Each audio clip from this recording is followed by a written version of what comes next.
The May 28, 2025 meeting of the Anne Arundel County Council is called to order. Please ensure all phones and electronic devices are set to silent.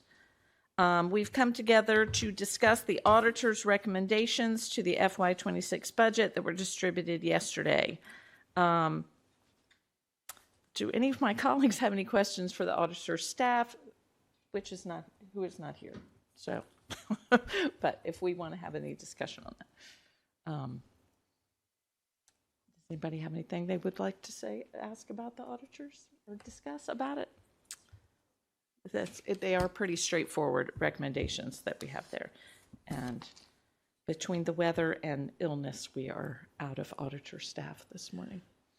So, yes, sir, Mr. Smith. Thank you, Madam Chair. Do we know if there were other? I know I saw these three. Are there other considerations that they looked at, but then made the decision? Yeah, maybe that'll be sufficient. Or how did that process work? How did they?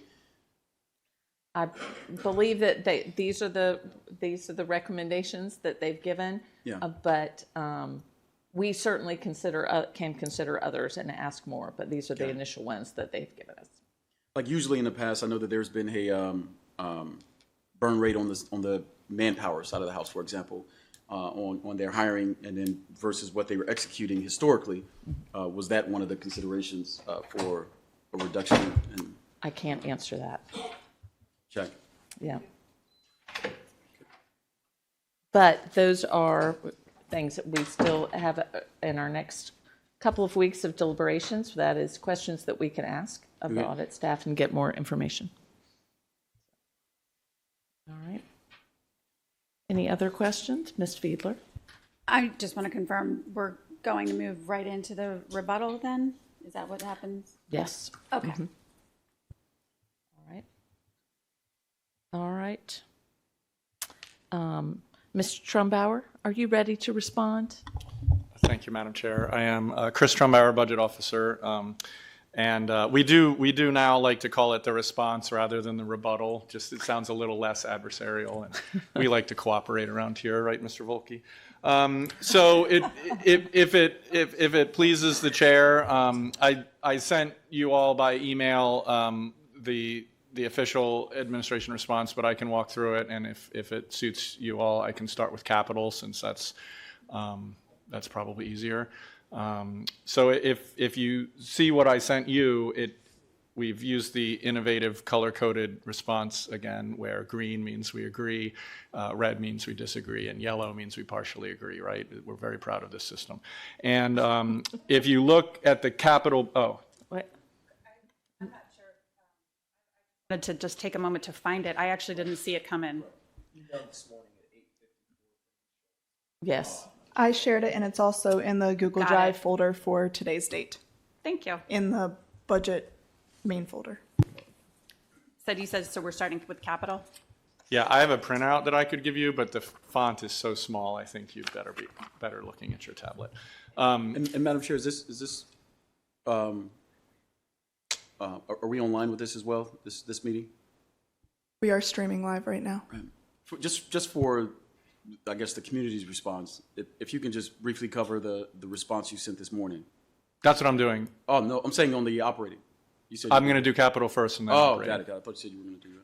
Got it. Thank you. No, all good. And then I'm happy to entertain any questions afterwards. This will be brief. All right, good news on capital. We basically agree with the auditor's recommendations, except for one exception. So the bulk of the recommendations were to adjust the overhead rate, and we are accepting that, so that captures several, probably a couple dozen projects. And then there's a couple other adjustments that we're also agreeing to. The only exception to that is for the police project, the Evidence and Forensic Science Unit. The auditor recommended a total cut of $1,444,000, and that was inclusive of the overhead rate adjustment and a reduction in the construction costs. After consulting with the police department and DPW, we're agreeing to the overhead cost, or the overhead cut, which is $371,000. But the remainder of the cut, we're asking the council not to take, because this is a very highly complex and technologically advanced project, and the county hasn't really undertaken this specific kind of work before, and so they don't want to cut all the construction funds because they're worried if it doesn't go exactly as planned, or it takes longer, or it takes more finesse, they'll need to then come back in a future year and ask for more money. So they're asking you to leave that in. If you want to talk about that project in more detail, Henry Farrell from the police department is available to discuss that in more specifics. I am not a construction engineer, believe it or not, so I feel out of my depth to go any further than that. But the remainder of the auditor's recommendations on the capital side, we agree to. And then I wanted to call your attention, if you scroll all the way down to the bottom of the table that I provided, you will see another kind of call out box. And what this does, it lists all of the cuts or the recommendations broken out by funding source, okay? So I just want to make sure the council is aware that the auditor's cuts were inclusive of multiple different funds. We have the general fund, we have water, wastewater, the solid waste fund, impact fees, and PPI bonds. So all of those aren't interchangeable, and so this table breaks those out and totals them in each of those individual one. And then you see at the very bottom is just the detail of the one cut that we're asking you not to take, which is the balance of that police forensic and science unit recommendation. So that's it for capital. Happy to take any questions to the extent I have the knowledge to answer them. Ms. Fiedler. Thank you, Madam Chair. I have a question on two projects in District 5 that have the same explanation behind the cuts. That is Cape St. Clair Fire Station and then the Jumpers Hole Road improvement. Both cite coming in under budget. Just for a matter of public record, can you explain how we can determine that they're coming in under budget when construction hasn't begun on either? Yes, great question. So in the county's process, you know, we design a project and then we put it out for bid. The bids come in, we go to construction, right? Like all of that. So in the timeline of a project, and because we need funding in the upcoming year, often the initial funding for a project will include DPW's bid estimates based on best available data. Usually they're pretty close. Sometimes they are a little high, sometimes they're a little low. You know, when their bid estimates are low, that's sad around here because we have to come to you and say we need more money for this project. We don't like that. When their bid estimates are high, then sometimes, you know, either the market improves or it's really competitive or whatever the reasons may be, the bid estimates will come in a little bit lower, and then we can recoup those costs if we're confident that that contractor will be able to do the work for that level. And so that's what you're seeing on these. So we have gotten to the point of a project where we've got a construction bid estimate, we've accepted it, and it's lower than what was originally budgeted, so they're recouping that.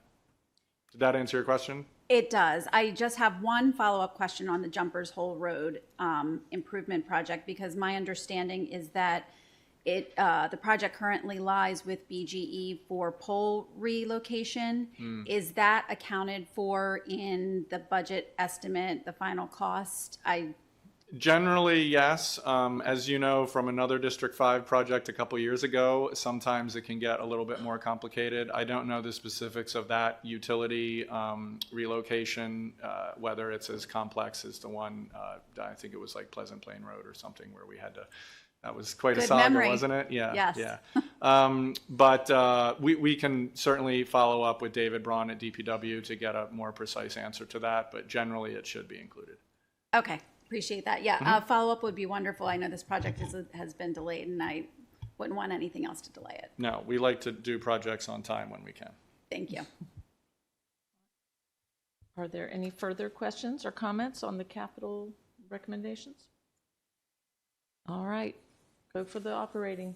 Thank you, Madam Chair. So we'll switch over to operating. Similarly, you should see a chart that has the 3 auditor recommendations and then the administration comments on each of those. So there's only 3 for now, And unfortunately, the admin is officially disagreeing with all three of these. And again, two of them are new position requests. And we feel that these are vital, and I would encourage you to talk to the department directors for each of those to get more specifics, but I'll go through on a top level one, and then I'll hit the public campaign finance one. So on the Office of Emergency Management position, this is the deputy director for OEM that would cover the 911 joint operations. And the rationale from the auditor for cutting the position is that the capital project won't be done for a couple more years. So, so in her position, then the admin wouldn't need this new PIN, right? But what I want to make sure the council understands, this position does more than just staff the new facility that's being built. We actually have to coordinate the call centers starting pretty quickly, because police and fire and all the different call takers, they're actually coming together and being consolidated. And that's going to happen beginning this year in FY26. And so the director, Ms. Emmerich, she requested this position so she could start that work now. And if we don't get that in 26, that would delay the front end of the implementation to get the call center consolidated so that when the facility is built, it goes in there. Again, not my field of expertise, and I would encourage you to speak with Ms. Emmerich, and she can give you a much more articulate response to that. But we would ask you not to take this cut because it could delay the timeline and affect the quality of the ultimate call center consolidation. On the other PIN, which is in Office of Finance, this is essentially a finance system analyst that will deal specifically with the new financial system that we're transitioning to, the Oracle system. There is another contractual position in finance as well. That's more of a short-term deal with the transition. This finance system analyst is really going to be a lead in finance to make sure that that system works for everything that our finance team needs to do with Oracle. There's a lot of great things that are going to happen with the new system for a number of departments, but it is going to be, in some departments, an increased level of effort to administer and maintain that system. And we will get all the benefits that come with it.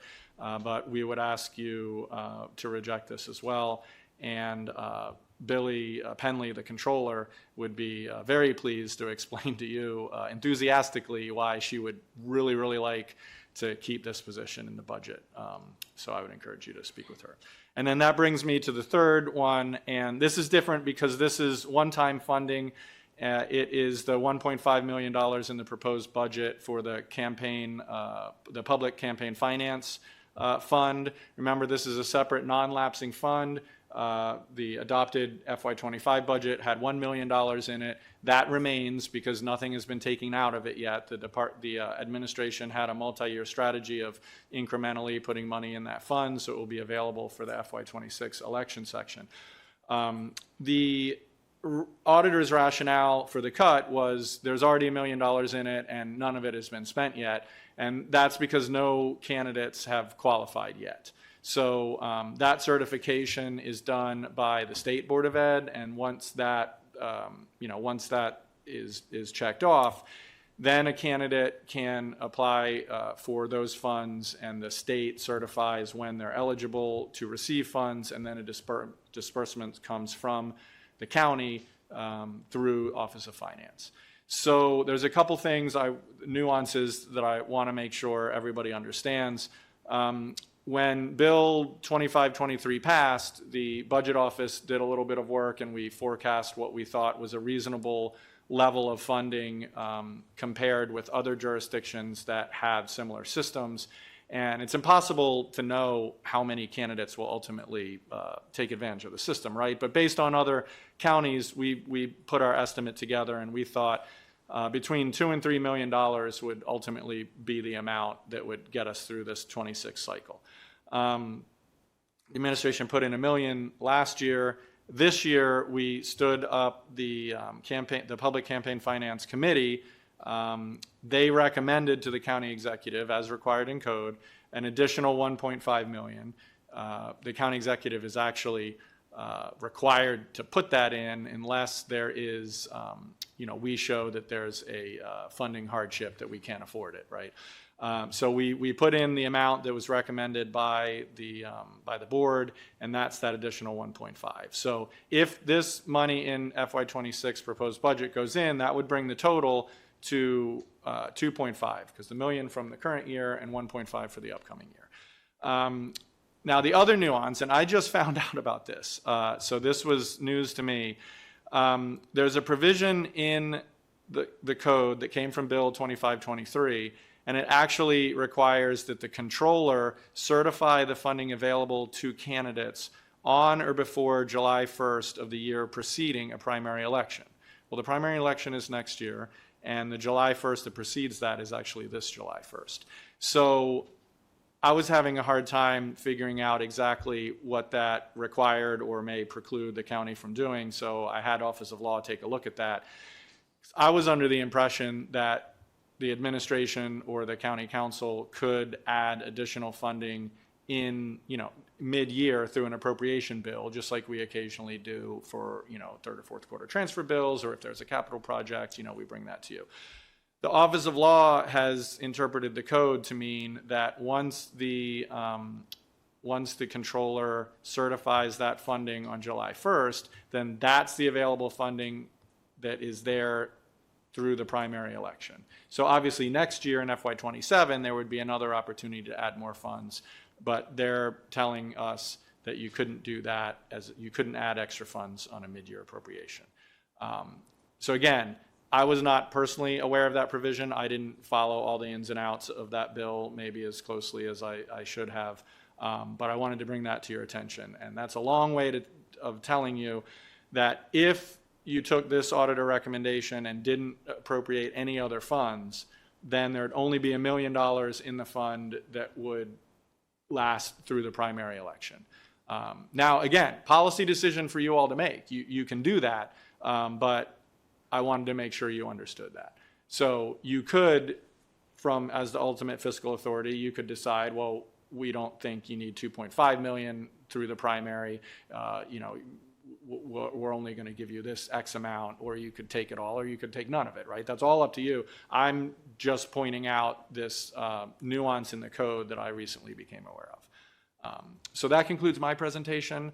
Again, we have about 10 days until Amendment Day, and we look forward to working with you. I will encourage you, if there's something that you really want to do in the budget, please reach out. Even if you listen to me and don't take any of these cuts, we can still come up with ways to try and fund additional things or move some money around or do something if there's a priority for the council. I'll encourage you to keep in mind that there's a difference between one-time things and recurring things. It's much easier to do one-time things, vehicles, or things that are only going to be for the upcoming year versus new positions and recurring costs are a little bit more difficult. But I like to think I'm a creative guy. My team is super smart. We can try and help you and work with the auditor's office and figure out a way to do something if you all have that desire. Or we can just chill out for the next 10 days and have an easy amendment day and all look forward to our summer vacations. That's totally fine too. Thank you for your time. So on the public financing, so is the Office of Law's position that, let's say we funded the $1.5 million that's Yes. in here, an additional one, and that's not enough, and we run out before the primary, the Office of Law's position is we wouldn't be able to add money. So the way that the code is written is that once the controller certifies the amount on July 1st, if she, as controller, and don't ask me how Billy Penley is supposed to know this, but she as controller may make a determination that that is not enough to meet the amounts that are codified, right? Mm-hmm. Whatever 750 for a county exec candidate and 250 for a council candidate, I think. Again, this isn't my field of expertise. she could make a determination that there's not enough to support that, and she can then, as controller, revise downward what is available, communicate that to the Board of Elections, and then that revised amount would become what is available.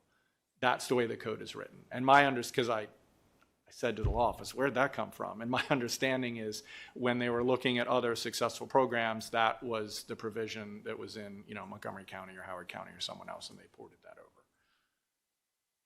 So again, and this was a surprise to me, once they certify on July 1st, this is the amount of funding available, there is no further opportunity to put additional dollars in. And that is not what I believed to be the case when I was talking to the Public Financing Board and everyone else. So this is a new interpretation that I've become aware of. Now, again, in FY27 budget, you have a chance to add more, right? So if all the money got drained in the primary, you can put an additional appropriation in for FY27, is my understanding. But it may be worth getting a general interpretation from the law office now that we're closer to the actual election cycle. I'm sure there's a bunch of issues since it's the first time that this is coming into play. Ms. Fiedler. Thank you, Madam Chair. You said new interpretation. At some point, did you receive a different interpretation? No, I'm talking about my interpretation. So I read that July 1st date less strictly than the law office interpreted it, I would say.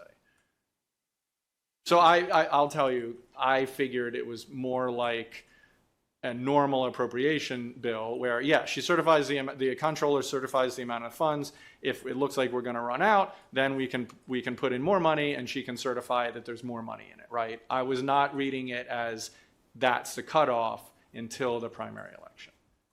But again, I'm not a lawyer like some of you are. Madam Chair, may I ask a follow-up? Yes. So let's say the council or just in general thinks your interpretation may be accurate and we move forward in a direction that your interpretation reflects. What then happens? I mean, does the Office of Law step in? Yeah, I would defer that to the law office. I mean, the budget office has very little to do with this fund. It's administered in finance. We make sure the money is where it's supposed to be in the budget process, and we came up with the ultimate, the estimate in the fiscal note when the bill passed. But this doesn't live under us, and I don't feel comfortable speculating. I would much prefer the law office answer that question. That's fair. Thank you. Because I already got it wrong once. I don't want to get it wrong again. All right.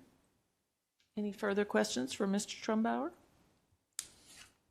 All right. Before you turn my microphone off, Madam Chair, if I may, one other piece of business. The administration would like to officially withdraw Bill 4525. So this was the CFCC increase of 10%. So we've heard the concern by some of the council and others, and so we are withdrawing that bill. But I will take a moment to acknowledge that when DPW presented its rate model and talked about this, I think that this is an issue that deserves some conversation on how we will address the need for this fund going forward. That's something the administration, specifically DPW and the budget office, are willing to put some work in between this year and next year. And I'm sure if the council is interested, you would be good partners in that ongoing discussion as well. I see some nods, so I'm thinking that's a yes. Very good. Thank you. Mr. Smith.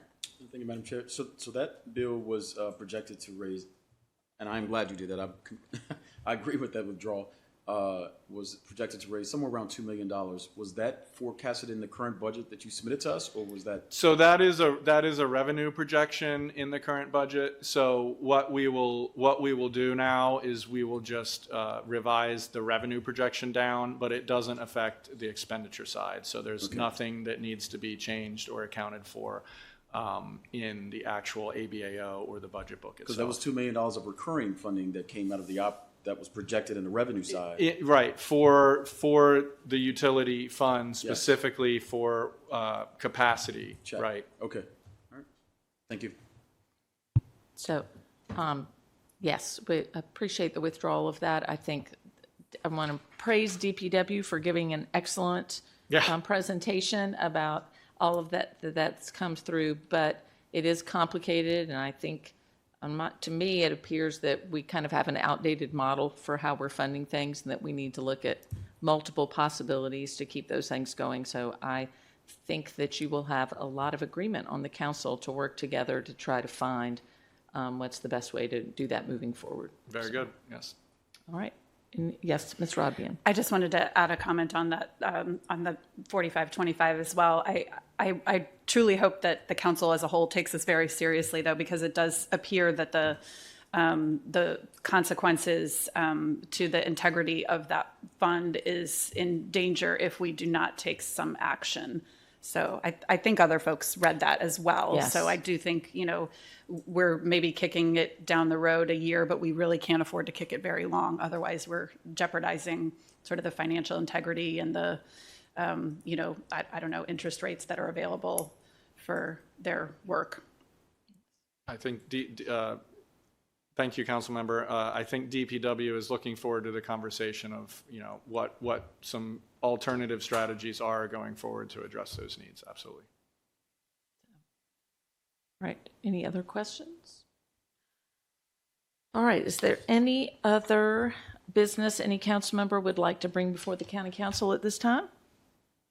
Nope. Oh, yes. We have a motion to adjourn. We have a second. All in favor? Aye. Opposed? Motion carries. The county council is adjourned until Monday, June 2nd, 2025 at 7 p.m. when we will meet for a regular legislative council session in the council chambers. Boom. There we go.